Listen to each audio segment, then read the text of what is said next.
So here's two citations Craig bad-mouthing some Christian philosopher for dropping names in lieu of an argument, a cardinal sin, which he goes on to justify by some quote.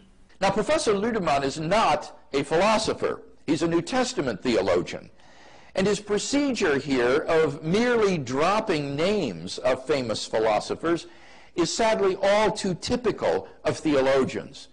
Thomas Morris, a Christian philosopher, comments in his book, Philosophy and the Christian Faith. What is particularly interesting about the references theologians make to Kant or Hume is that most often we find the philosopher merely mentioned, but we rarely, if ever, see an account of precisely which arguments of his are supposed to have accomplished the alleged demolition.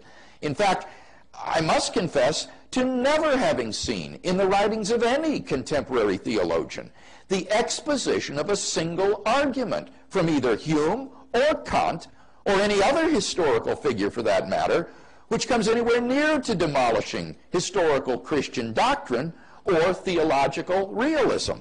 Wow, there you go. According to two citations Craig, dropping names without any argument is in the realm of a mere theologian, presumably implying that no serious philosopher would make such a sloppy and sophomoric argument. So let's see how a professional philosopher tackles the substance of this theologian's argument directly after chastising him for the clear philosophical impotence of merely dropping names with all of the arguments detached.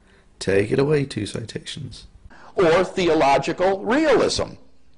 Hume's argument against miracles was already refuted in the 18th century by Paley, Less, and Campbell, and most contemporary philosophers also rejected as fallacious, including such prominent philosophers of science as Richard Swinburne and John Earman, and analytic philosophers such as George Mavrodes and William Alston.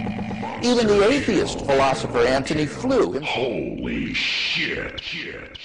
And his procedure here of merely dropping names of famous philosophers is sadly all too typical of theologians. Humiliation.